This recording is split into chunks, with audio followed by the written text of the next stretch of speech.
Subscribe करें अहसनुल इस्लाम official channel को और दबाएं बेल आइकन को ताकि आप हर आने वाली लेटेस्ट अपडेट से आगाह रहें। अस्सलामु अलैकुम वरहमतुल्लाहि वबरकातुहू। नाज़रीन, इससे कबल आपको नून तनवीन के मुतालिक गुजारिश की थी और नून तनवीन की पहचान करवाई थी। आज के लेसन में आपको बताया था कि नून साकिन के मुतालिक बता दूं, नून साकिन किसको कहते हैं।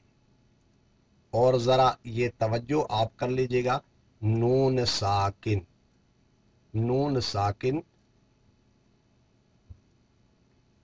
नून साकिन, ये ऊपर मैंने थोड़ा सा हाईलाइट करके आपको बता दिया है। ये नून साकिन है, इसको नून साकिन की, जिस नून के ऊपर जज़्म होती है इसको नून साकिन कहते हैं। साकिन का माने है सुकून करना। अगर यहां भी देख लीजिएगा नून साकिन, ये देखें यहां भी ये नून साकिन है। जरा देख लीजिएगा ये नून, जरा अपने वीडियो को आप रोक कर जरा देख लीजिएगा। जिस नून के ऊपर जज़्म आ जाए इसको नून साकिन कहते हैं।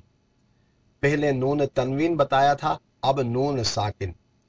नून साकिन इसलिए कहते हैं कि जब आयत का एंड हो जाता है तो नून के ऊपर जबर जेर पेश कुछ भी नहीं पढ़ना है। दो जबर हो तो भी, दो जबरों को भी नहीं पढ़ना पड़ता है।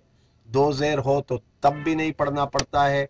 दो पेश हो तब भी नहीं पढ़ना पड़ता है।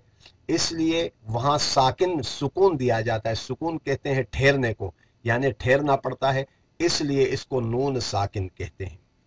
आज के सबक में आपको ये मालूम हो गया, नून साकिन, जिस नून के ऊपर जज़्म हो उसको नून साकिन कहते हैं। दो जबर, दो जेर और दो पेश को नून तनवीन कहते हैं। आज का लेसन मुकम्मल हुआ चाहता है। वस्सलामु अलैकुम वरहमतुल्लाहि वबरकातुहू।